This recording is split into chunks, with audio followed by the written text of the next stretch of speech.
cansé de estar dando tantas vueltas, de preguntas sin respuestas, de no creerle a él.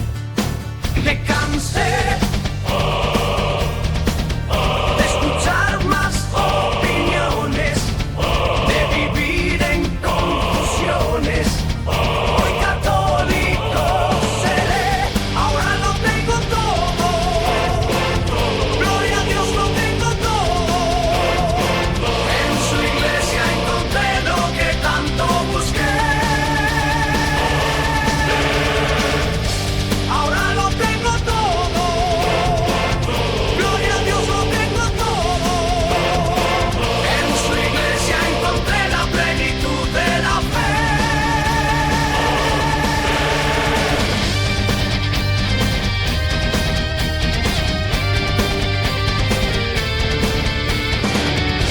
Ahora lo tengo todo. Gloria a Dios, lo tengo todo. En su iglesia encontré lo que tanto busqué. Ahora lo tengo todo. Gloria a Dios, lo tengo todo. En su iglesia encontré la plenitud de la fe. Ahora lo tengo todo.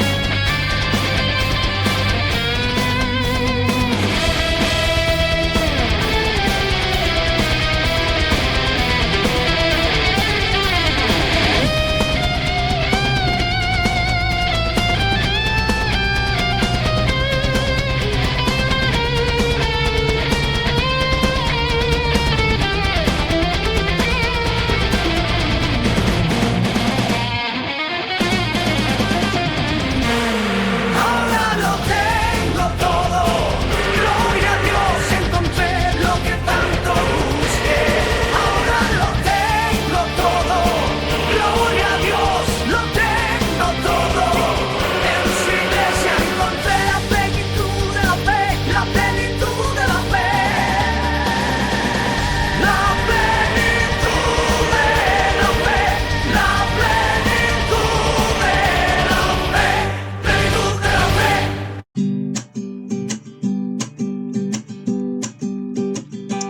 Me cansé de estar dando tantas vueltas, de preguntas sin respuestas, de no creerle a él. Me cansé de escuchar más opiniones, de vivir en confusiones. Hoy católico seré, ahora lo tengo todo. Gloria a Dios, lo tengo todo. En su iglesia encontré lo que tanto busqué. Ahora lo tengo todo. Gloria a Dios, lo tengo todo. En su iglesia encontré la plenitud de la fe. Ahora lo tengo todo. Gloria a Dios, lo tengo todo. En su iglesia encontré lo que tanto busqué. Ahora lo tengo todo. Gloria a Dios, lo tengo todo. En su iglesia encontré la plenitud de la fe. La plenitud de la fe. La plenitud de la fe.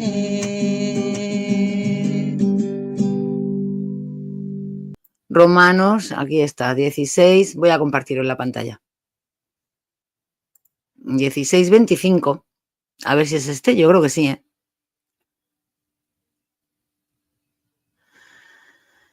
Dice, al que puede consolidaros según mi evangelio que proclamo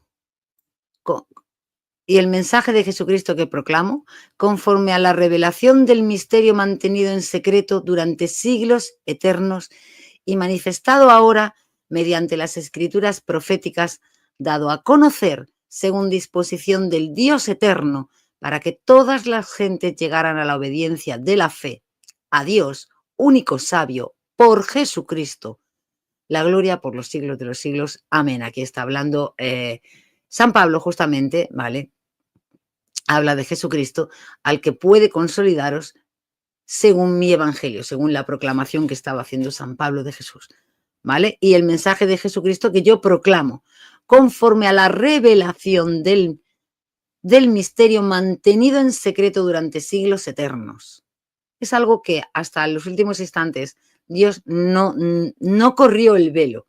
Él fue mostrando progresivamente, fue dando enseñanza, fue preparando al pueblo, pero no mostró el velo de esa realidad última que iba a ser ese cuerpo místico de Cristo, esta iglesia de Cristo establecida en la tierra, integrada también por el cielo, que iba a convertirse en la novia y la esposa del Verbo encarnado, en la novia y la esposa de Cristo resucitado.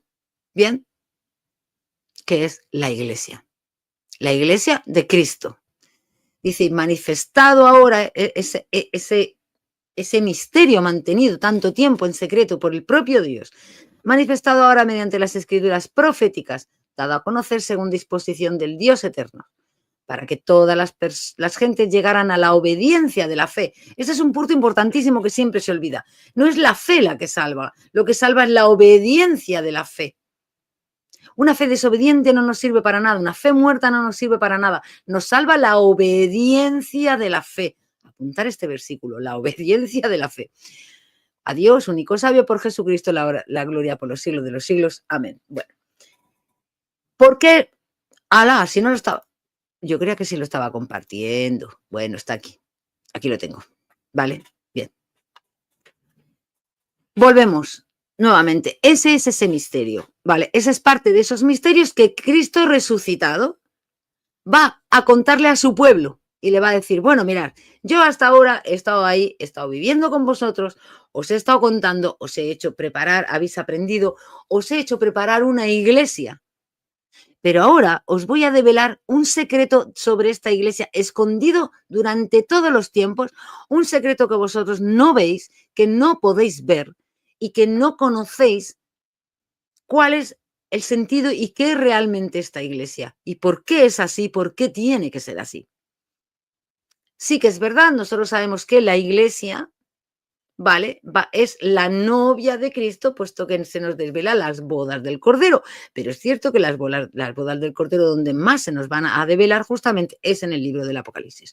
Por eso os digo que ahí es donde viene esa recopilación del plan de Dios que el Cristo resucitado nos va a enseñar a los hombres. Va a decir, ahora, ya que estáis más formados, que ya habéis asimilado mi muerte, mi resurrección, que sabéis que estoy sentado a la derecha del Padre, que sabéis que soy la segunda persona de la Trinidad, que sabéis que me he encarnado, que he padecido, que he sufrido, que he sido crucificado, que he sido muerto y que he resucitado por vosotros y por amor a vosotros. Y que este plan de Dios, que yo os he contado en parte, ahora os voy a dar un pasito más y os voy a develar todavía más cosas. ¿Cuál es el cuerpo místico? ¿Qué es ese cuerpo místico de Cristo? ¿Qué significa esa iglesia? Bien, entonces veréis, hay una imagen aquí, ¿vale? Esta es una representación, hay otras muchas, da igual. Nos estaba diciendo el pasaje que se le presentó algo como hijo de hombre. ¿Recordáis? Lo estábamos leyendo en el Apocalipsis. Voy a volver a ponerlo por aquí. La lástima que no puedo poner las dos cosas juntas. Pero bueno, todo lo tenéis ahí. Apocalipsis 1:12, ¿vale? Dice, empieza, pues dice, me volví para ver la voz que hablaba conmigo y vuelto vi 7 candelabros de oro en medio de los candelabros como un hijo de hombre, vestido de una túnica talar y ceñido el pecho con un cinturón de oro. Su cabeza y sus cabellos eran blancos como la lana blanca, como la nieve, y sus ojos como llama de fuego. Sus pies eran semejantes al bronce bruñido incandescente en el crisol, y su voz como rumor de muchas aguas.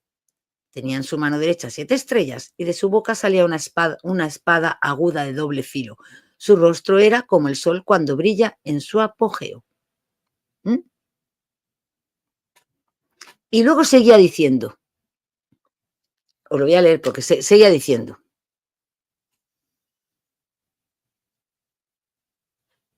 voy a compartirlo lo que seguía diciendo.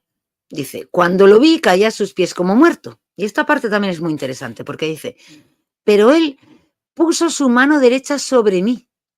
¿Sobre quién? Sobre Juan, sobre el discípulo amado. Puso la mano derecha sobre él diciéndome, no temas, no temas, nuevamente, no temas, no tengas miedo, no te asustes. Yo soy el primero y el último, el viviente. Y esta parte siempre me ha hecho mucha gracia. Dice, estuve muerto aquí, pero ya ves, vivo por los siglos de los siglos y tengo las llaves de la muerte y del abismo. Es que suena un poco, es como diciendo, para que veas, o sea, yo estuve muerto, pero fíjate, anda, para que veas, ¿eh? Vivo por los siglos de los siglos y tengo las llaves de la muerte y del abismo. ¿Quién es quien, según también el Antiguo Testamento, el único que puede tener las llaves de la muerte y del abismo? Es Dios. Nuevamente aquí vemos que Cristo está identificándose nuevamente con Dios. Eso que no nos quepa la menor duda, ¿no? Luego dice, escribe pues lo que estás viendo, lo que es y lo que ha de suceder después de esto. Después de esto, después de que, después de su resurrección, después de que él estuvo muerto, pero ahora ya está ascendido al cielo y está viviendo ahí por los siglos de los siglos.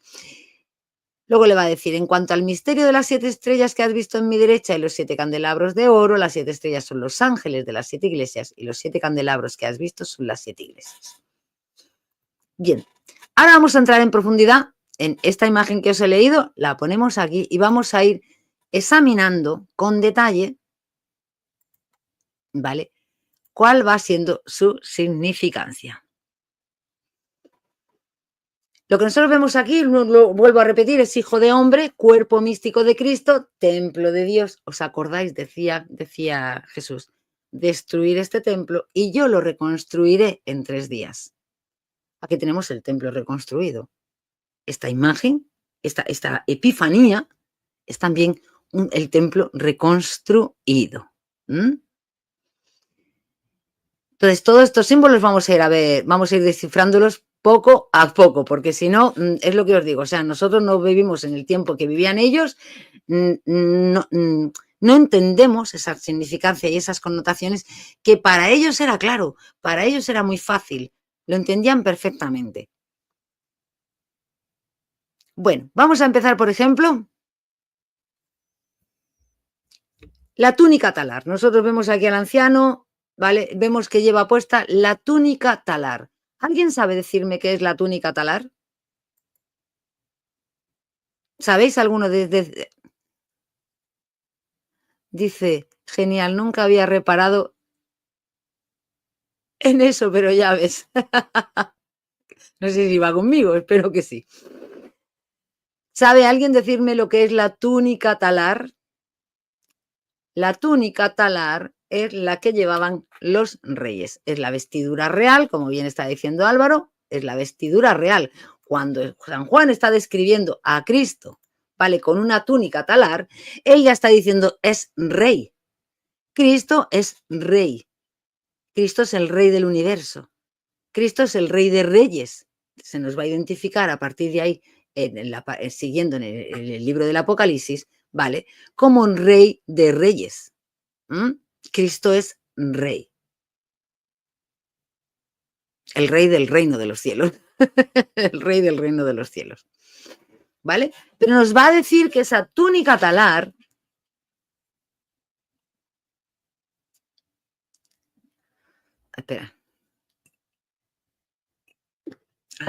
esa túnica talar lleva un cinturón. Ahí está representado así, pero bueno, es un cinturón que lleva al pecho. Bien, que para los judíos era muy fácil identificar. ¿Por qué? Porque era el cinturón que simbolizaba el sacerdocio. Era el cinturón que llevaba el sumo sacerdote en el templo. El sumo sacerdote en el templo. Cristo aquí, manifestándose en su epifanía, ¿vale?, está diciéndonos, chicos, soy el rey y soy el sumo sacerdote. Sabemos que a lo largo del Apocalipsis lo vamos a ver en el templo celestial oficiando precisamente como sumo sacerdote de todo su pueblo. Por eso Cristo es cabeza de la iglesia. Él es la cabeza de la iglesia, él es la cabeza del cuerpo místico. Él va a estar oficiando como sumo sacerdote en el templo. Y nos lo dice con ese cinturón. Con ese cinturón nos está diciendo, ¿veis? ¿Veis? Soy sumo sacerdote. Ya nos lo había explicado también San Pablo, pero aquí nos lo vuelve a manifestar con la simbología propia de la época, que la gente lo entendiese sin ningún problema. Nos dice también que hablaba con una voz potente, potente, potente, ¿no? Y esa voz potente nos cuenta también que de su boca salía una espada de doble filo saliendo de su boca. Esa voz potente junto con esa espada de doble filo saliendo de su boca, a ver, apuestas. ¿Qué es lo que significa? ¿Qué es lo que significa? A ver si lo pilláis, a ver si os hacéis una idea. ¿Por dónde va? ¿Por dónde va ese tema?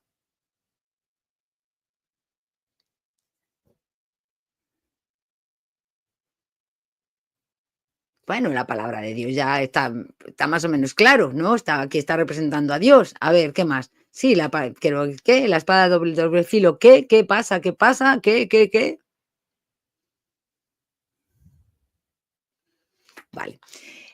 La voz potente y la espada de doble filo saliendo por su boca va a simbolizar la autoridad que él tiene y la fuerza de esa palabra que tomó carne, esa palabra que bajó al mundo como el Verbo encarnado, esa palabra que tomó carne en él, la palabra toma carne en Cristo. La palabra, el Verbo de Dios se hizo carne, la palabra, el Verbo, la palabra, toma carne en Cristo. Nos está manifestando su autoridad, la autoridad suprema de su palabra, la autoridad suprema de él. Ahora se nos está mostrando en ese ministerio de profeta. Profeta es el que habla de la palabra de Dios, el que muestra la palabra de Dios, el que descubre la palabra de Dios. Ya se nos ha presentado como rey, como sacerdote y como profeta. ¿Qué nos está hablando aquí? Aquí nos está hablando ¿de qué? Del triple ministerio. Que como bautizados, porque con el bautismo es como vamos a formar parte del cuerpo de Cristo, de ese triple ministerio que todos los que formamos parte del cuerpo de Cristo tenemos que llevar adelante. En virtud de nuestro bautismo, en virtud de haber sido incorporados al cuerpo de Cristo. ¿Os dais cuenta? Es increíble, es chulísimo, no me digáis que no. Es súper chulo. Y aún hay más. Todos los cristianos en nuestro bautismo, por la gracia de nuestro bautismo, somos reyes, sacerdotes y profetas. De estos tres ministerios, de estas tres dimensiones, si queréis así.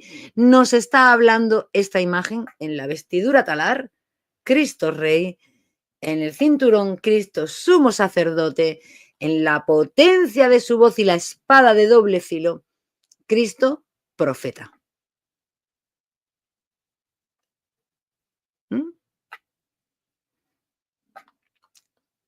¿Estamos? Sí, lo expresa muy bien Antonio, dice, por lo mismo es la palabra que se reveló en Cristo, es su autoridad profética.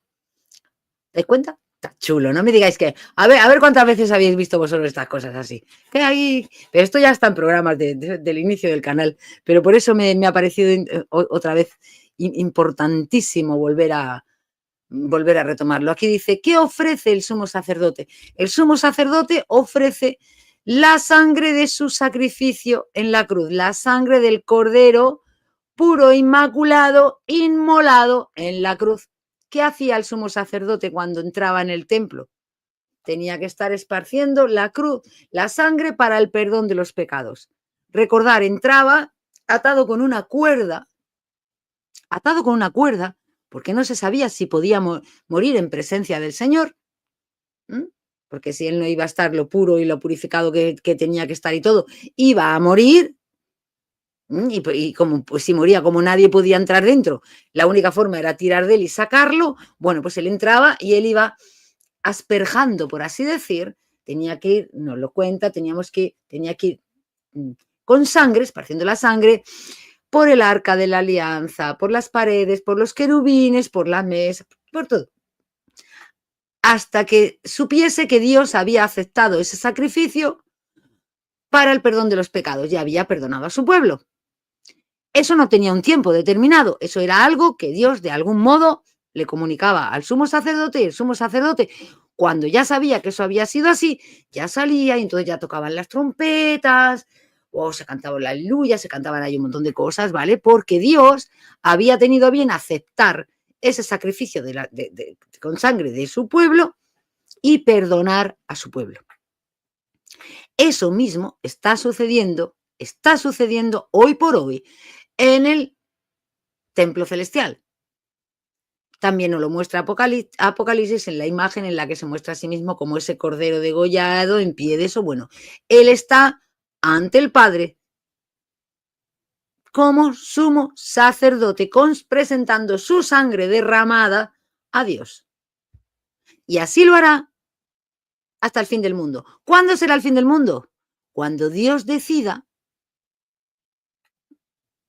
que, por analogía, ¿vale?, a lo que sucedía en el Antiguo Testamento, cuando Dios diga, bueno, pues ya con esto yo me doy satisfecho, ya con esto está reparado, ya con esto está reparado el pecado de mi pueblo, y ya entonces el sumo sacerdote pueda salir del templo celestial, y salir del templo celestial pueda producirse la segunda venida.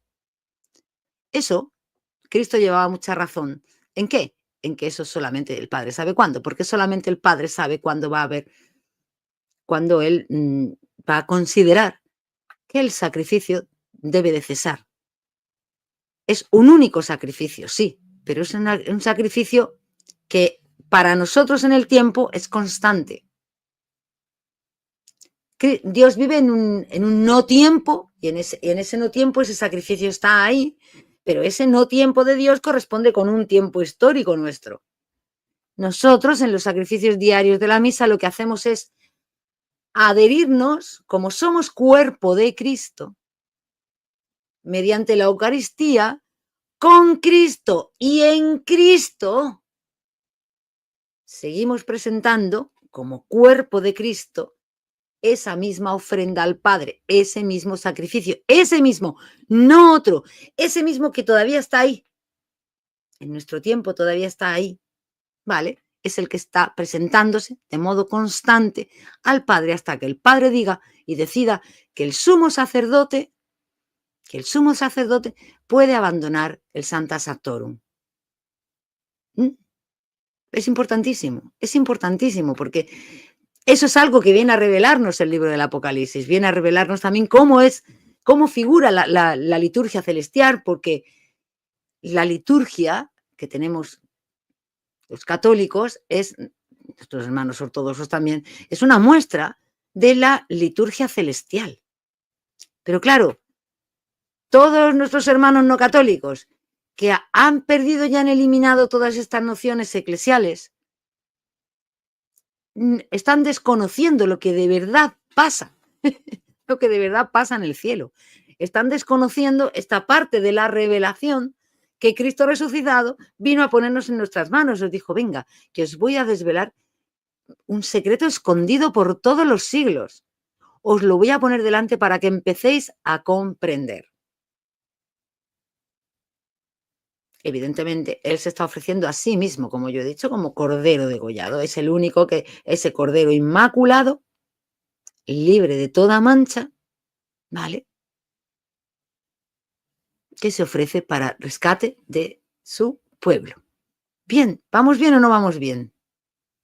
¿Os gusta esa parte?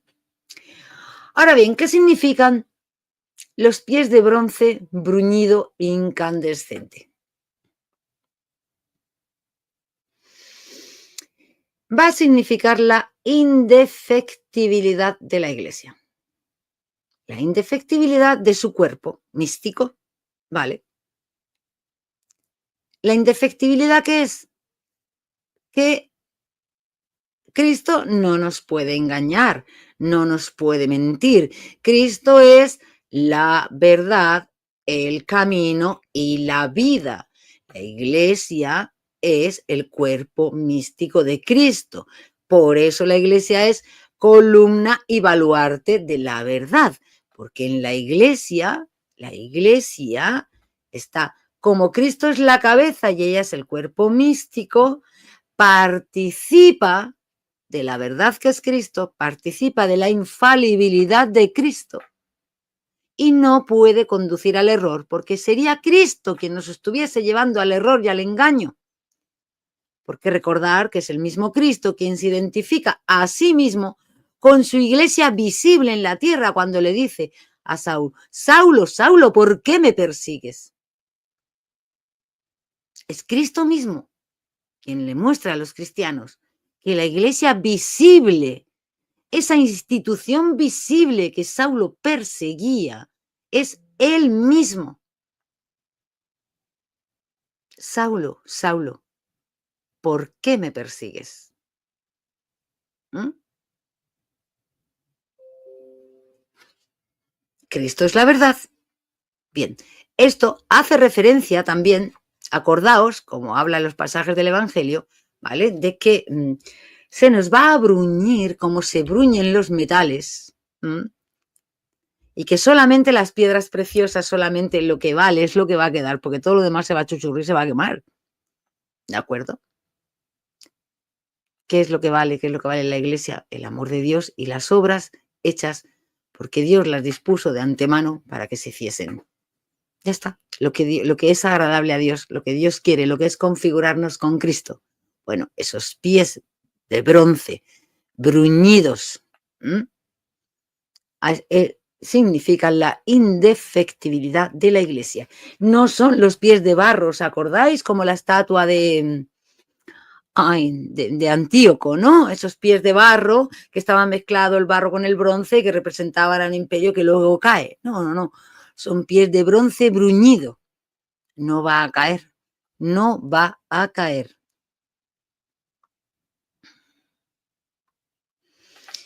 Y vuelvo a decir lo mismo. Es justamente todas estas características que estamos viendo hasta ahora, esa autoridad que hemos dicho profética de la palabra, esta indefectibilidad, las comunica la cabeza que es Cristo a su cuerpo místico, que es la iglesia visible en la tierra. Ese cuerpo místico en la tierra se manifiesta como una institución visible, una iglesia visible, una única iglesia visible, que es a la que Saulo perseguía. Saulo, Saulo, ¿por qué me persigues? Son palabras de Cristo, son palabras de Dios mismo. O sea, ahí no hay discusión posible.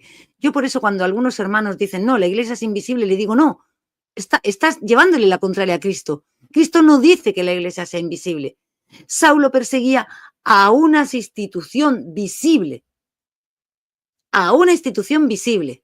que tenía su nombre además, que era conocida por su nombre, que primero fueron los del camino, que fueron los nazarenos, que fueron los cristianos, que fueron los católicos, que fueron llevando un nombre, siendo la misma institución. Fue cambiando el nombre mientras fue luchando con diferentes herejías. Aquella que los judíos creían que era una secta de sí mismos. Esa iglesia, esa institución, con sus obispos, con sus cargos, con sus sucesiones apostólicas, con su sucesor de Pedro, esa iglesia, esa es la que Cristo identifica con él mismo, consigo mismo.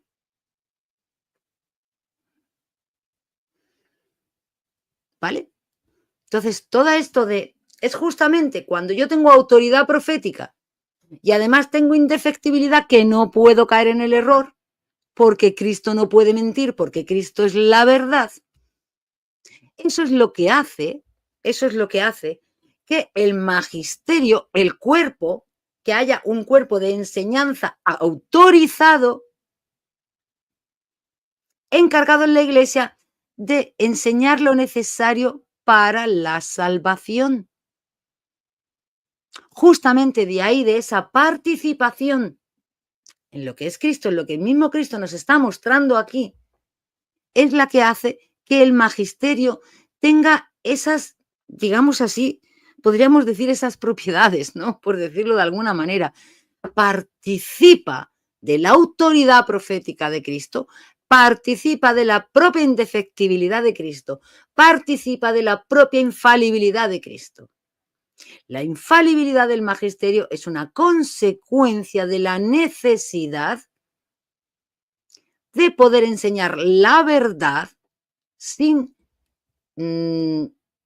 margen de error, en las cosas necesarias para la salvación, en las cosas de fe y moral, en las cosas de doctrina. Son consecuencias necesarias y todo eso está aquí. Todo eso se ve aquí. Todo eso se ve cuando se comprende que esta epifanía está mostrando lo que es la Hijo de Hombre, cuerpo místico, iglesia. ¿De acuerdo? Ahora bien, ¿por qué los cabellos blancos? Los cabellos blancos lo que significaban era la venerabilidad de Dios. Dios es un ser, es venerable. Dios, de hecho, es el único que merece adoración. Dios es un ser venerable porque Dios es eterno. ¿Qué es lo que le hace a Dios ser Dios? Su eternidad. Su eternidad, porque ser eterno implica que no ha tenido un origen.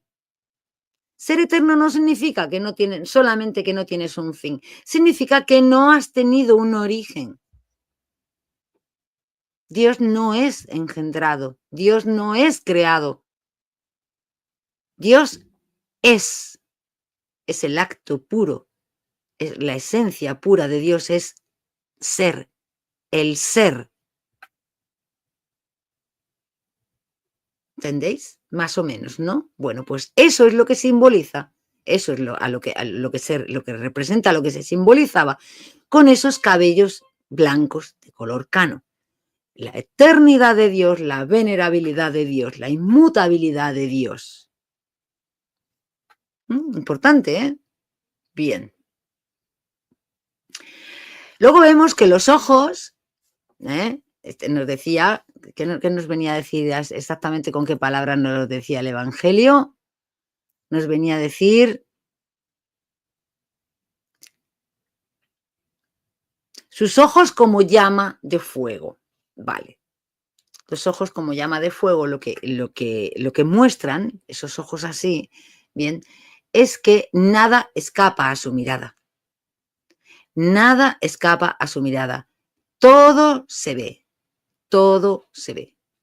Dios lo ve todo. ¿De acuerdo?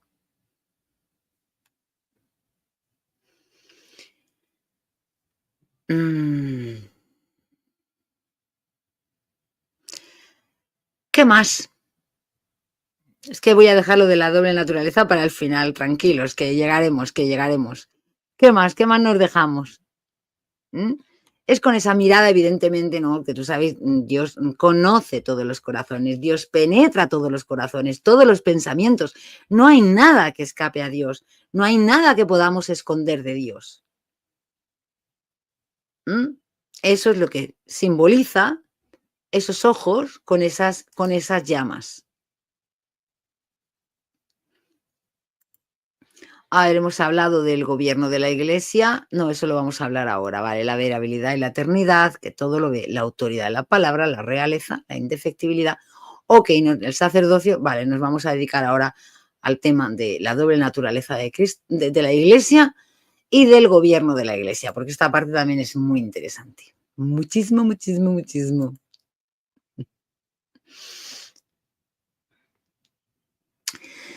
Decía aquí el Apocalipsis, decía, a ver, tenía en su mano derecha 7 estrellas.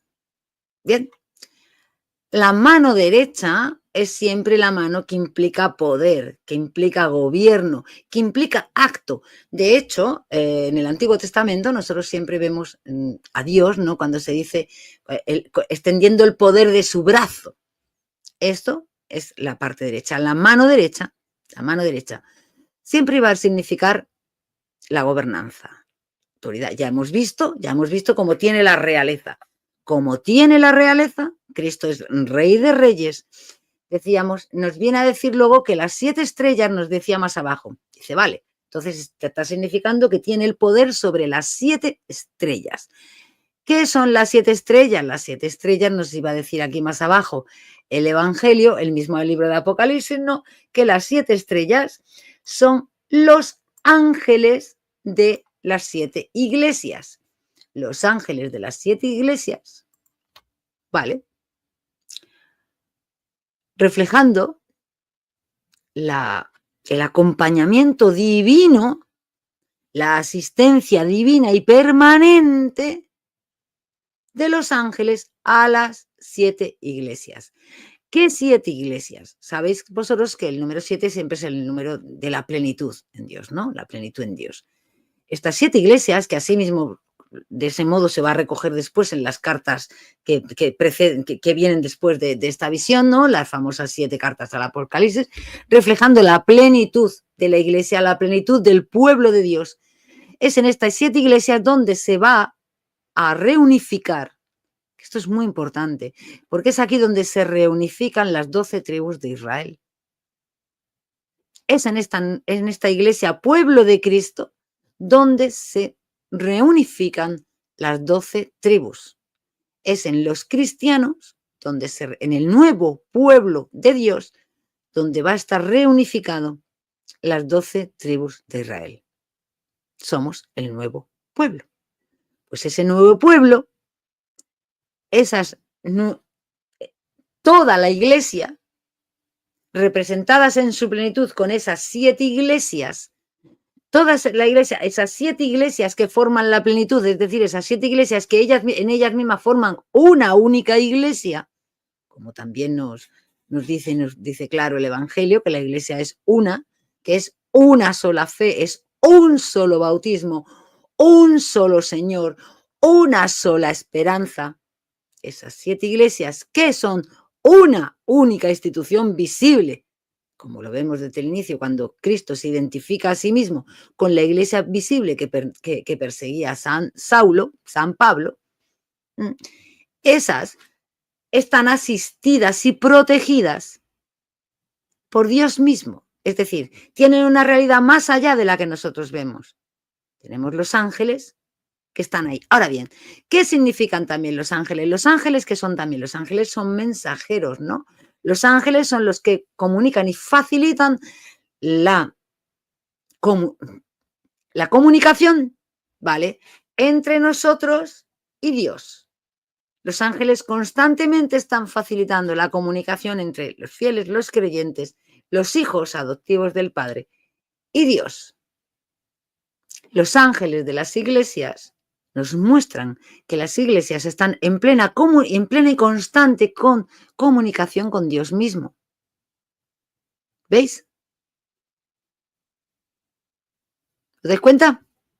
Bien, están en plena comunicación constante con la divinidad.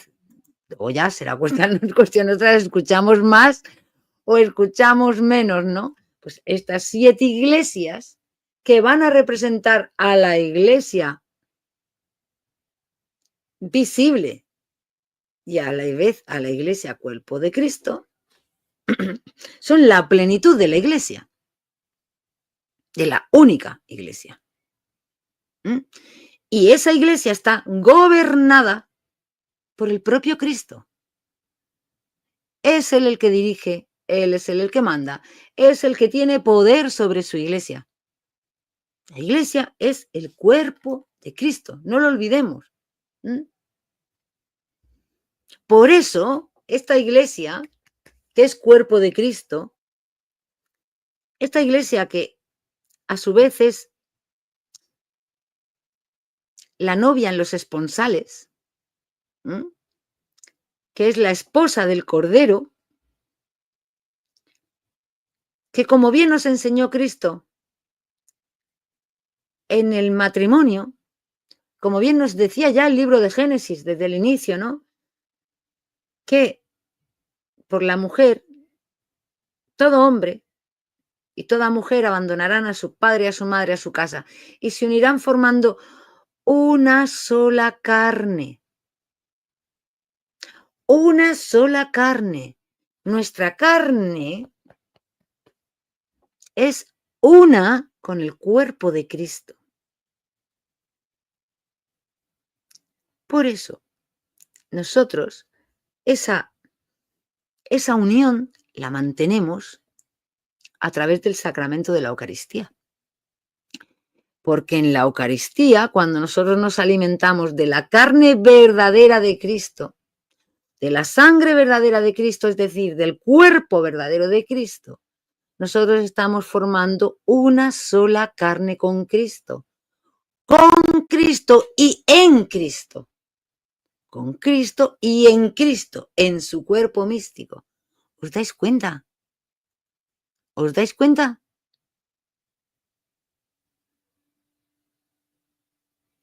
Bien, vamos bien.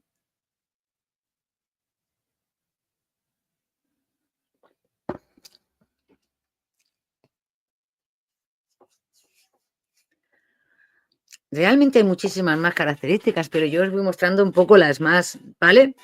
Aquí, mirad, durante siglos los santos han profundizado en estos misterios, la Iglesia ha profundizado en estos misterios y es apasionante, de verdad. O sea, se escriben tomos y tomos sobre esta significación, esta epifanía de Cristo, Jesús, Hijo de Dios, Cristo como hombre, como hijo de hombre, ¿no? En su cuerpo místico y en lo que es la Iglesia. Por eso, cuando las personas entienden bien todos estos misterios, cuando las personas conocen esto y cuando ven que es Cristo mismo resucitado quien lo está revelando, quien está develando y corriendo el velo de lo que antes teníamos oculto a nuestros ojos para que ahora lo conozcamos, lo veamos y lo lleguemos a comprender, no se apartan de la Iglesia. Ya pueden caer en la Iglesia lo que suceda, ya puede pasar lo que pase. No se apartan, jamás, no puede haber nada que los retire de la Iglesia. Porque ellos ya han comprendido la realidad, ellos ya la han entendido y aman esta realidad, aman este misterio grandioso escondido por los siglos de los siglos, ¿no? Ten en cuenta que todas las características que se pueda profundizar que adornen a Cristo aquí en esta visión, son características que por ser el cuerpo de Cristo adornan también a la Iglesia. ¿Mm? Porque la Iglesia es ese cuerpo de Cristo. Bien.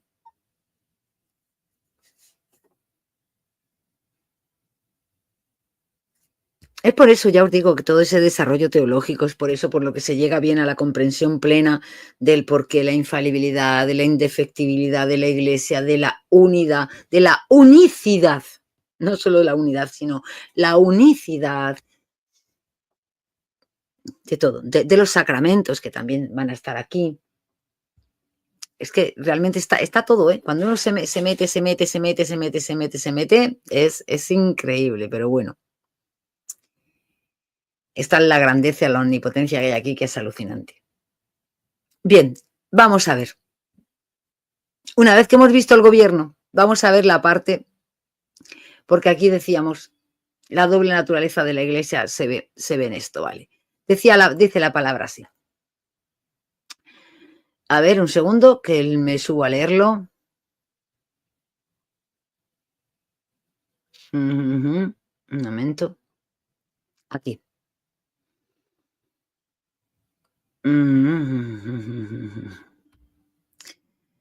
Vi 7 candelabros de oro y en medio de los candelabros como un hijo de hombre. ¿Vale? Entonces nosotros aquí estamos viendo, perdonad un momento. Ay, ¿dónde está? Aquí, vale.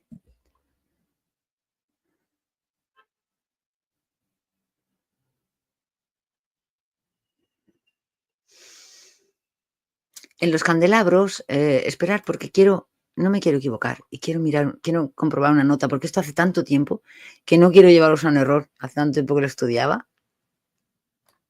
Porque aquí hay dos cosas importantes que os quiero decir.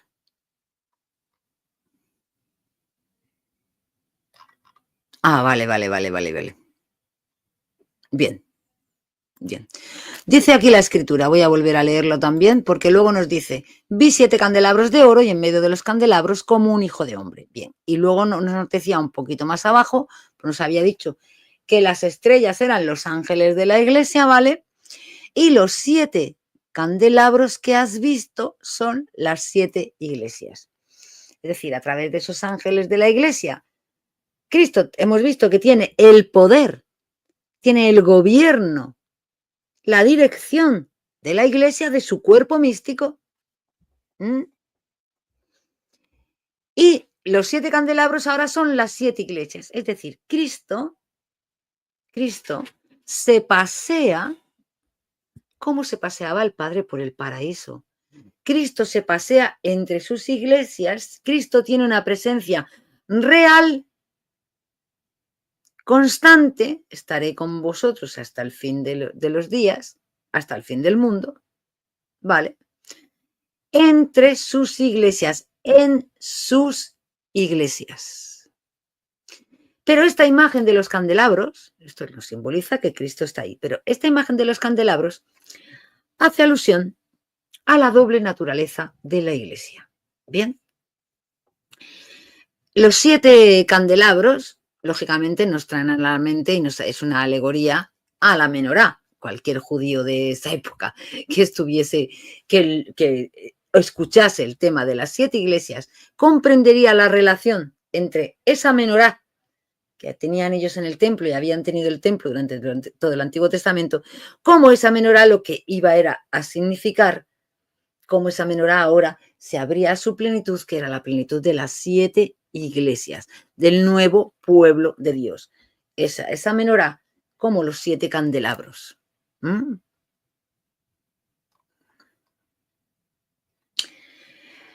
En un candelabro, en cualquier candelabro, tenemos 2 partes. Vamos a tener una parte que es opaca, material, puede ser metálica, de piedra, que es donde está el aceite o donde está el elemento que usemos para crear la llama. Es una parte que es opaca, que es material, ¿vale? Y una parte que es la llama. La llama es luz, la llama, podríamos decir, no es algo ya opaco así, no es algo macizo o material, no es exactamente material como lo es el candelabro. Nosotros a la luz no podríamos decir que una llama de fuego es precisamente algo material. No, porque lo que estamos viendo son efectos de una reacción química, o sea, no es algo tangible. Es visible, pero no es tangible como es el candelabro. Entonces, ¿esto qué viene a significar? La luz, evidentemente la luz es Cristo. La luz es el Espíritu Santo. La luz es Dios. Entonces ahí vemos la parte divina de ese conjunto. Bien. Ahora, la parte opaca es, ¿cómo lo diría? A ver, déjame que piense un momento la palabra, a ver. Pero diríamos que es un apoyo necesario, imprescindible, para que se manifieste esa luz. O sea, esa luz por sí sola no va a estar bailando por ahí. Esa luz divina, para que se manifieste necesitamos tener el apoyo, la intermediación, si queréis decirlo así, de lo que son los candelabros. Para que exista la llama, esa luz, es necesario que exista el candelabro. Por eso aquí se ve la doble naturaleza de la iglesia. La parte humana y la parte divina. La parte humana está representada en el candelabro, esa dimensión material, humana, del hoy, del tiempo presente, está representada en el candelabro. Y la parte divina está representada en la llama. Toda esa parte divina, toda esa parte invisible también, esa parte espiritual de la iglesia, que iglesia gloriosa, por ejemplo, esa iglesia gloriosa está manifestada en esa llama. ¿Comprendéis? Aquí, en esta parte opaca, está la iglesia como institución visible, que está en la iglesia peregrina, a través de la cual se va a producir y se va a llegar a lo que es esa luz, esa llama, que es la iglesia gloriosa,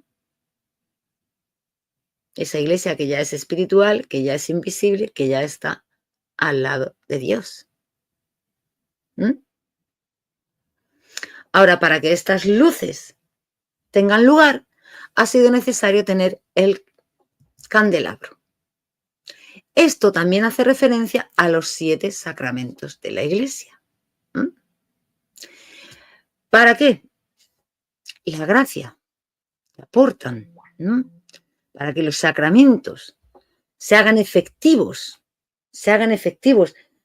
con esa acción del Espíritu Santo, esa llama, esa gracia, ese canal de gracia, se necesita el candelabro, es decir, se necesita la iglesia, se necesitan los sacerdotes establecidos por Cristo mismo para que esos sacramentos se hagan reales, se hagan efectivos, se conviertan en verdaderos canales de gracia que dan y derraman la luz y producen la luz en la iglesia.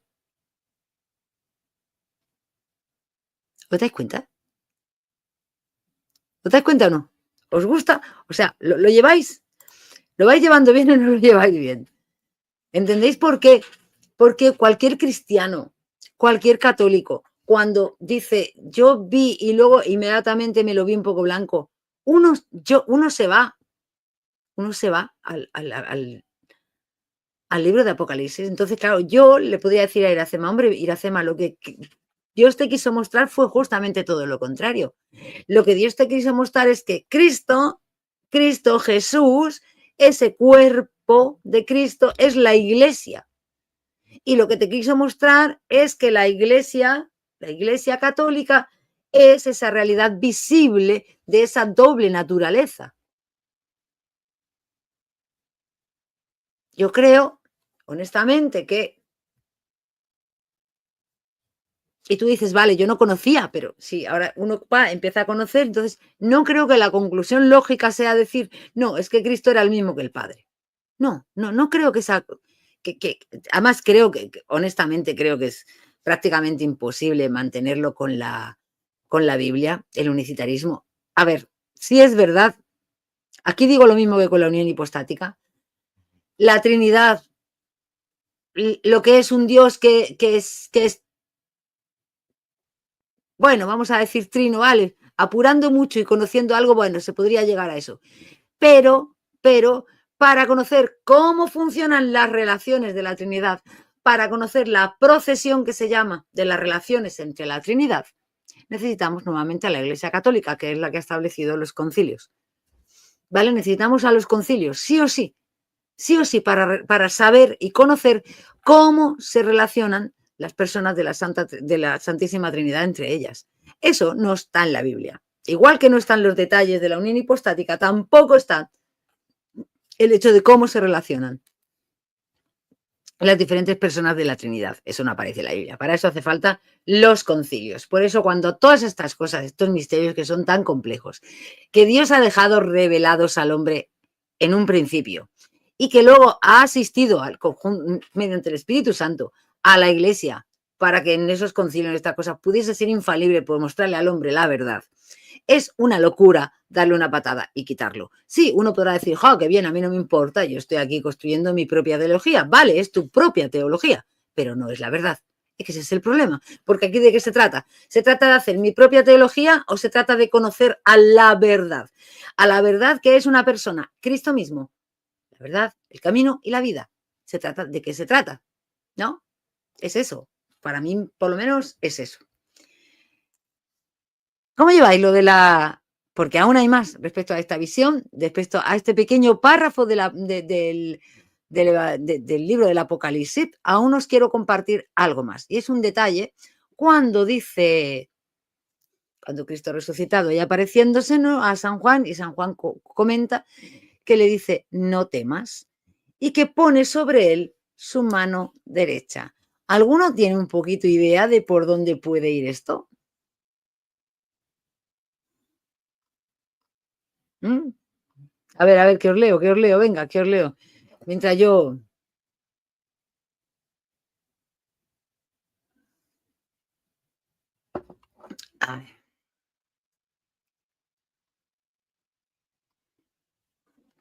A ver, os leo, me voy a echar un poquito de Coca-Cola. Yo tengo la garganta seca.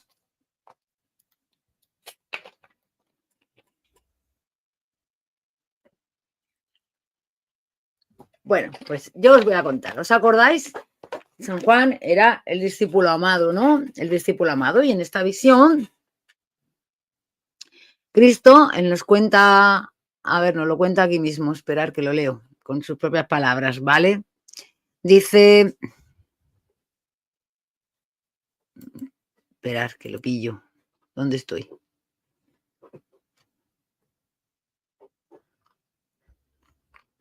Aquí, Apocalipsis 1. Un momentín. Dice. Cuando lo vi, caí a sus pies como muerto, pero él puso su mano derecha sobre mí, diciéndome, no temas, yo soy el primero y el último, el viviente.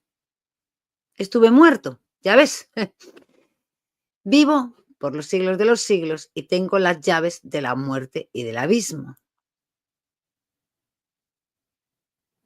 Escribe pues lo que estás viendo, lo que es y lo que ha de suceder después de esto. San Juan se encuentra ahí, ¿no? Y entonces Cristo le dice, no temas, tranquilo, fíjate que tú me viste morir, pero fíjate, chicos, date cuenta, mira, ¿ves? Estoy vivo, voy a estar vivo por los siglos de los siglos, estando vivo te sigo mostrando que mi ascenso ha sido real, a la derecha del Padre, que tengo las llaves con las que se vence a la muerte y al abismo, es decir, a la muerte y al infierno, a la muerte y a la condenación, es decir, abro el cielo, yo soy el dueño del cielo. ¿Ves? Que todo lo que te decía San Juan era cierto, ¿te das cuenta? Y además ahora, ¿vale? Te digo, escribe lo que estás viendo. Tú estás viendo ahora esto que yo te estoy mostrando del misterio escondido que es la iglesia. Ese misterio escondido que tenía Dios que la está develando ahora. Y escúchame bien porque te voy a mostrar también lo que ha de suceder después. Lo que ha de suceder después, ¿con qué? ¿Con el mundo, con los asteroides, con los ovnis, los aliens? No, con la iglesia. Con la iglesia. El Apocalipsis es el libro que habla de la iglesia. El Apocalipsis es el libro que le habla al cristiano. El Apocalipsis es un libro espiritual fundamentalmente. Es un libro de lo más profundamente espiritual. Y toda esta movida que empezó a inventarse tiempo después, bueno, muy acorde desde los tiempos de la Reforma, de que el Apocalipsis es, vale, un libro profético de cuántos asteroides van a caer y a qué grado va a llegar ese terremoto, no es así, no es correcta. Que pudiera ser que determinados eventos se vean acompañados también de eventos físicos. Mira, sabemos que las cosas que suceden en el mundo se suceden por causa del pecado del hombre, o sea, tampoco nos vamos a rasgar las vestiduras ahora con eso. Entonces no nos vamos a extrañar. Ahora de ahí a pretender que sea un libro profético en el que vamos a saber hasta la intensidad del terremoto, hay mucha diferencia. Porque la verdad escondida de este libro es la realidad espiritual que transmite. Es el libro de la perseverancia del cristiano, Es el libro que le enseña al cristiano y a la iglesia, a él como individuo y miembro de la iglesia, y a la iglesia como comunidades, a cómo tener respuesta de cada una de las cosas que Dios y de los problemas que se pueden plantear en la vida de fe de un cristiano y de una comunidad. Eso lo hace en las primeras 7 cartas. Os lo vuelvo a decir, hay una lista de reproducción, Apocalipsis, las 7 cartas, ¿vale? Cogerla, son 3, 4 vídeos, no recuerdo exactamente. Ahí vais a tener esto con mucho detalle, vais a estar profundizando en las cartas, en el sentido espiritual y en el aprendizaje y lo que nos muestra, lo que nos enseña el Apocalipsis sobre nuestra fe, sobre la ayuda que nos da el mismo Cristo. Recordar que las cartas las está escribiendo Cristo mismo. Es Él quien nos va a dar las pautas y los caminos para cada dificultad, cada momento de vida de la iglesia y de cada uno de nosotros. De verdad, yo os aconsejo verlo y leerlo y escucharlo. Porque seguro que mucha gente no conocéis esa forma de entender el Apocalipsis. Seguro que jamás habéis leído el Apocalipsis así. Y esa dimensión tan importante de Cristo resucitado, Él mismo hablándole al hombre, hablándonos ahora a ti y a mí, es importantísima. Es importantísima para nuestra vida de fe. Y yo creo que sería muy interesante que lo vieseis. Pero bueno, ahora, independientemente de esto, hablábamos del gesto que San Juan le dice no tengas miedo y le pone su mano derecha. Claro, esto inmediatamente, ¿a dónde nos lleva? Nos lleva nuevamente a la última cena. A la última cena, cuando San Juan recuesta su pecho, su cabeza en el pecho del maestro. Y recordar que nos decía que San Juan era el discípulo amado. Era el discípulo amado, ¿no? Bien. Pues aquí lo que nosotros nos está hablando Cristo, ¿vale? Él nos está haciendo referencia al discípulo ideal. Porque el discípulo ideal es aquel que escucha a Jesucristo resucitado en los sacramentos de la iglesia. Es aquel que le dice, no tengas miedo, le pone la mano y él escucha. Como él le dice, escucha porque te voy a contar, cuenta lo que estás viendo y lo que yo te voy a mostrar. Escucha.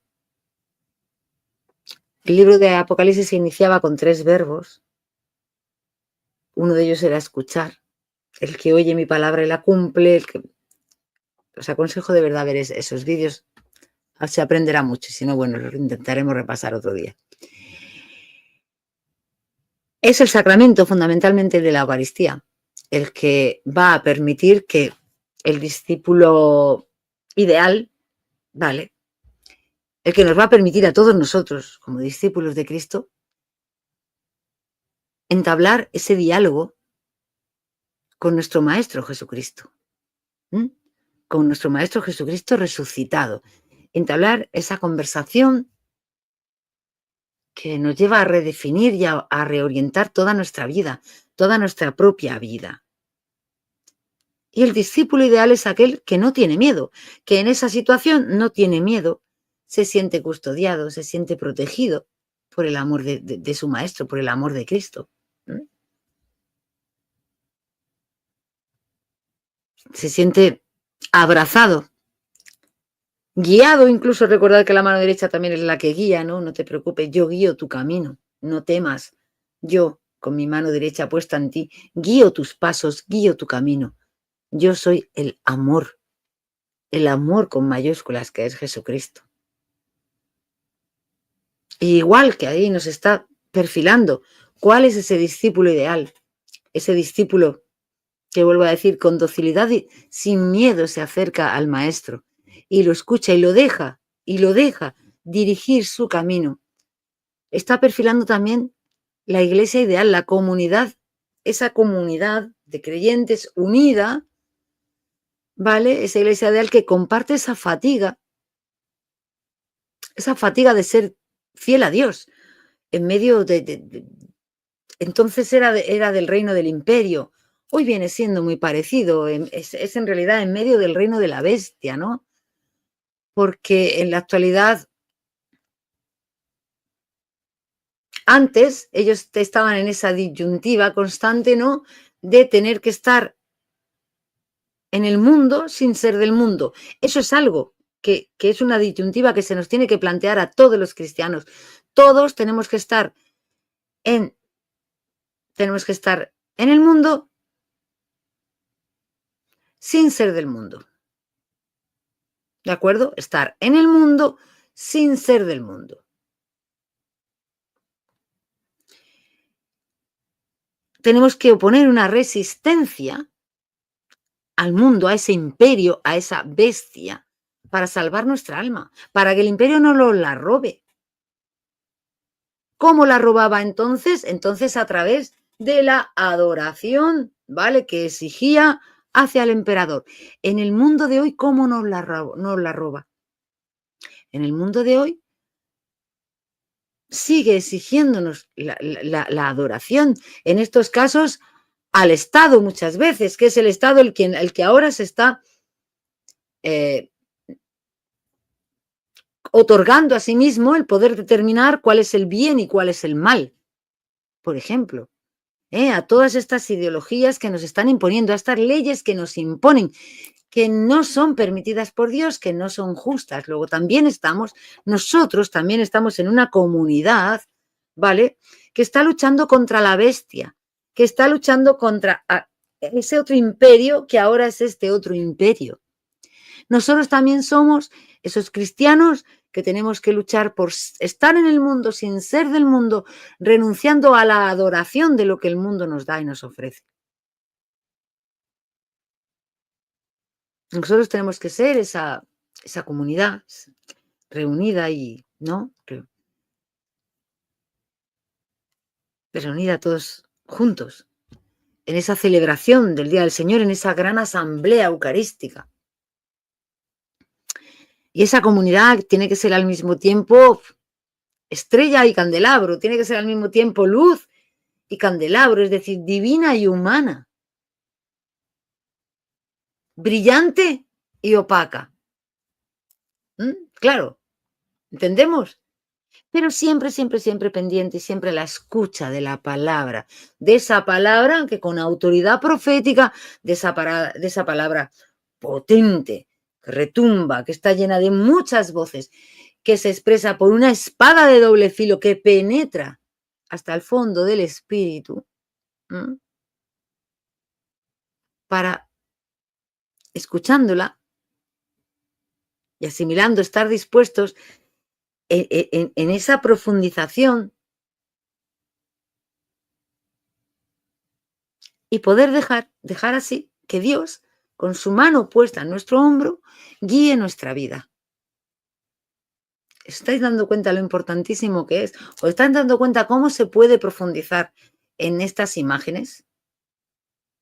¿Cómo de este libro se puede hacer, de este libro de hecho se hace una lectura a un nivel muy profundo, muy teológico y muy espiritual, que tiene muy poco que ver con estas lecturas apocalípticas que nos están queriendo plantar y que nos están queriendo hacer ver, incluso ahora con estas nuevas series que han sacado ahora, ¿vale? Toda esta parte espiritual que también entendían y han entendido todos los santos, toda esta dimensión tan profunda, por desgracia es ignorada en la película esta, por ejemplo, en esta que ha hecho ahora los de Carabel Film, ¿no? Que ya iba un capítulo tras de otro y ahora han hecho la película. Es absolutamente ignorada, pero absolutamente ignorada. O sea, la mirada sobre el Apocalipsis es una mirada altísimamente influenciada por la concepción protestante de la interpretación del Apocalipsis,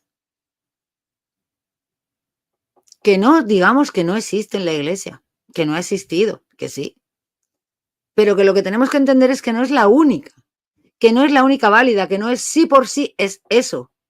Sí puede ser eso también, porque la dimensión más importante, la dimensión más fundamental para nuestras vidas es aprender a leer el Apocalipsis en su dimensión espiritual, como el resto de la Biblia, como el resto de la Biblia, porque pareciera sino que el Apocalipsis es una cosa ajena a la Biblia que le hemos pegado ahí al final y ya está.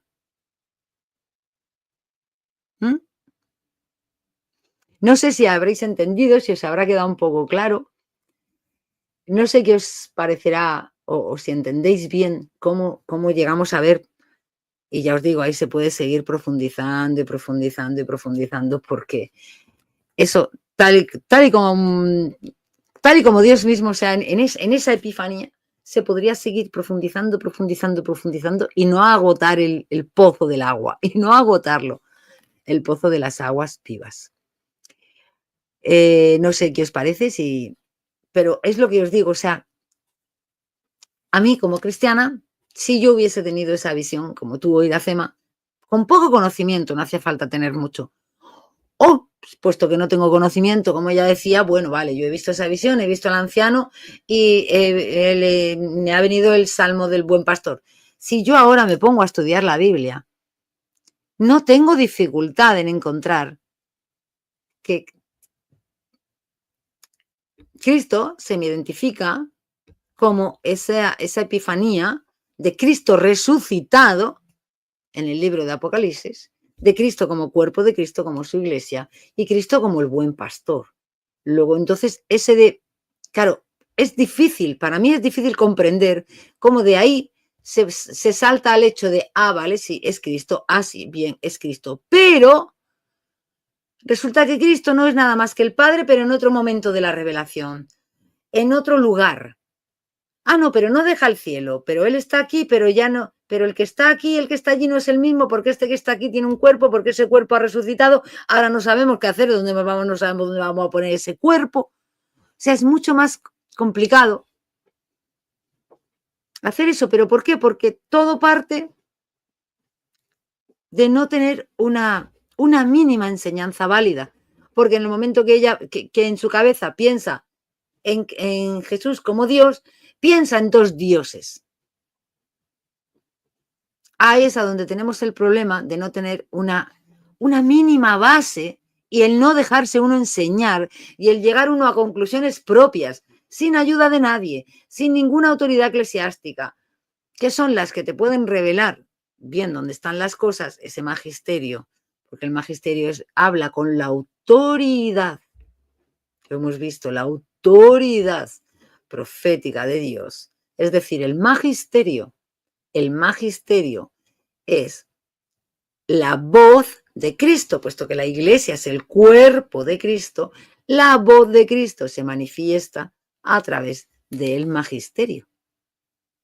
Por eso es tan importante el magisterio, por eso está asistido, como ya hemos visto también antes, por otras muchas razones, por otras muchas características de la iglesia, va a estar revestido de todas esas condiciones de infalibilidad, de indefectibilidad, de autoridad, porque es necesario para sustentar la columna de la verdad, porque es necesario porque tiene que hablar con esa autoridad que le pertenece por participar de la autoridad propia de Cristo.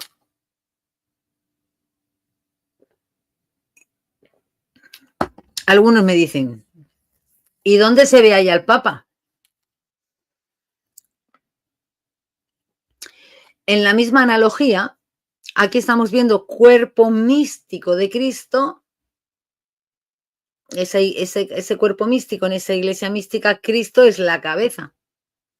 La iglesia, como analogía con ese cuerpo místico, tiene un cuerpo físico y visible que tiene que mostrar la analogía con el cuerpo místico. Tiene que tener una cabeza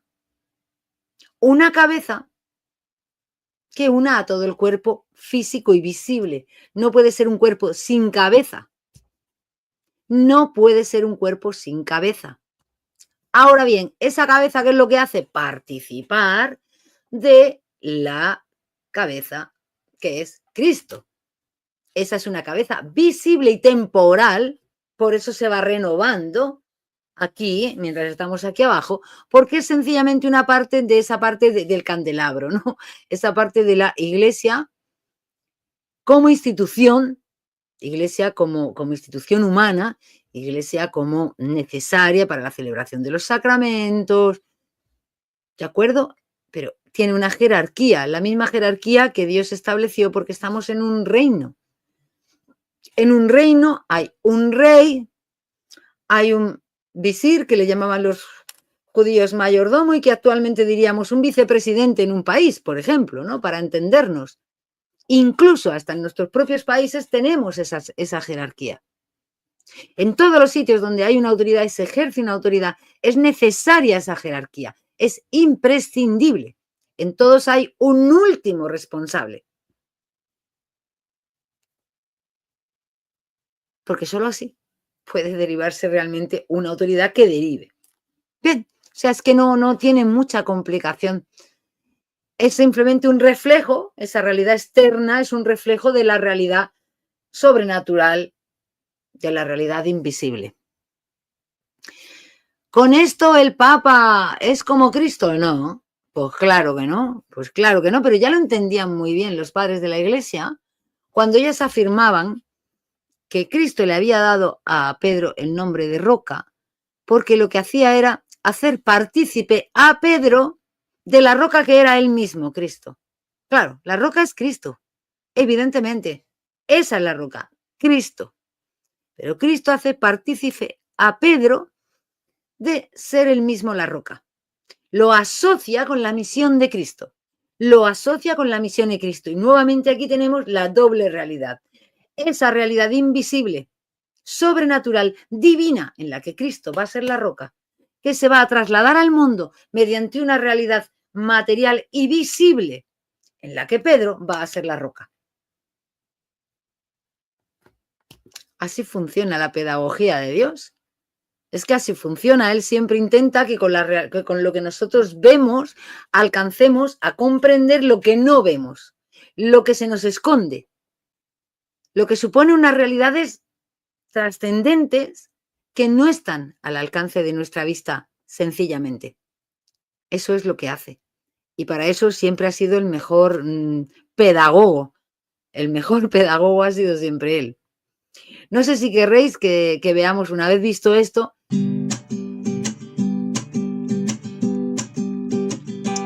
Me cansé de estar dando tantas vueltas, de preguntas sin respuestas, de no creerle a él. Me cansé de escuchar más opiniones, de vivir en confusiones. Hoy católico seré. Ahora lo tengo todo, gloria a Dios, lo tengo todo. En su iglesia encontré lo que tanto busqué. Ahora lo tengo todo, gloria a Dios, lo tengo todo. En su iglesia encontré la plenitud de la fe. Ahora lo tengo todo, gloria a Dios, lo tengo todo. En su iglesia encontré lo que tanto busqué.